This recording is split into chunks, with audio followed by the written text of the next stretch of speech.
नमस्कार दोस्तों, जय जोहार। मैं कौशल तिवारी और बीनिया संध्या में आपका स्वागत।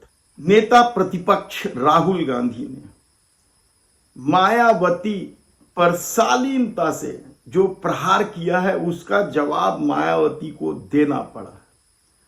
दरअसल मायावती ने इंडिया गठबंधन में शामिल होने से इनकार कर दिया था और कहा जा रहा है कि इसके चलते कम से कम 30 सीटें भारतीय जनता पार्टी ने और जीत लिया है, यानी वह 200 के पास ही रहती और सरकार कभी नहीं बनती। यानी सत्ता की चाबी आज भी मायावती के पास है और इसका जवाब मायावती को देना पड़ा। लेकिन आज हम बात कर रहे हैं छत्तीसगढ़ में तीसरे दल के उदय और उसके बिखरने को लेकर। तीसरे दल की कवायद छत्तीसगढ़ राज्य निर्माण होने के बाद ही होने लगी थी और इसमें न केवल क्षेत्रीय दल बनाए गए बल्कि दूसरे प्रदेशों में स्थापित दल भी जहां अपनी जमीन तलाशते रहे। लेकिन क्या भारतीय जनता पार्टी और कांग्रेस से त्रस्त जनता को इन दलों से कोई फायदा मिला? हम विस्तार से एक एक घटनाक्रम आपको बताते रहेंगे। छत्तीसगढ़ स्वाभिमान मंच हो, छत्तीसगढ़ी समाज पार्टी हो, अब जोहार पार्टी भी बन गया है, जोगी कांग्रेस हो, एनसीपी हो, समाजवादी पार्टी, तृणमूल कांग्रेस और अब भीम आर्मी।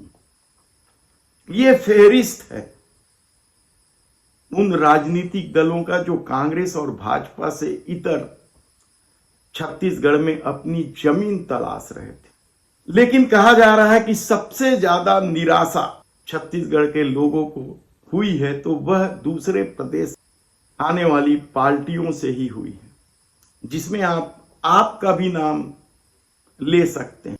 अब सवाल ये उठ रहा है कि जो दूसरे प्रदेशों से जो पार्टियां आई, क्या वे सत्ता से पैसे लेकर वसूली कर लोगों के साथ धोखा देने का काम किया?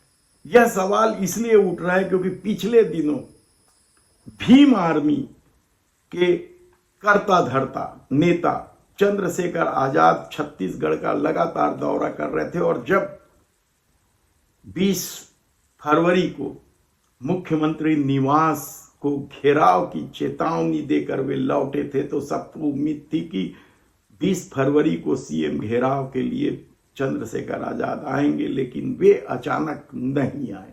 शहर सरकार के चुनाव में भी आम आदमी पार्टी ने प्रत्याशी तो खड़े किए, लेकिन कोई भी उनका केंद्रीय नेता छत्तीसगढ़ नहीं आया, यानी ताकत नहीं लगा रहे। तो क्या सिर्फ यह खेल सत्ता से वसूली का होकर रह गया? ये सवाल इसलिए उठ रहे हैं क्योंकि छत्तीसगढ़ में तृणमूल कांग्रेस हो या फिर एनसीपी, सबके अपने दावे रहे हैं।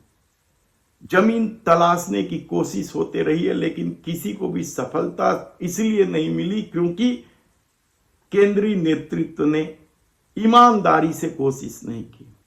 कहा तो यहां तक जा रहा था कि एससी एसटी वर्ग का भाजपा से ही नहीं कांग्रेस से भी नाराज है और इसका फायदा भीम आर्मी को मिलने वाला है क्योंकि चंद्रशेखर आजाद ने अपनी सक्रियता छत्तीसगढ़ में बढ़ा दी है।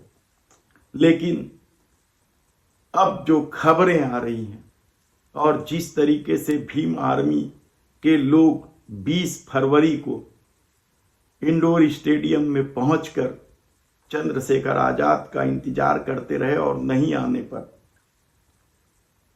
सीएम हाउस घेराव करने पहुंचे थे वो लोग, उसे लेकर अब एक नई राजनीतिक चर्चा शुरू हो गई है कि छत्तीसगढ़ में दूसरे दलों के लिए क्या सचमुच कोई जमीन नहीं है?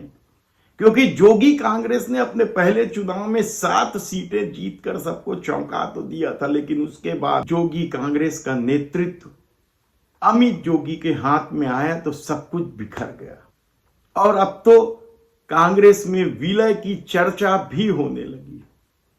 ऐसी परिस्थिति में क्या छत्तीसगढ़ में भाजपा और कांग्रेस से निराश लोगों के सामने कोई विकल्प नहीं बचा है? ऐसे कई सवाल अब उठने लगे हैं जो आने वाले दिनों में राजनीति के करवट बैठने का इंतजार कर रही। धन्यवाद।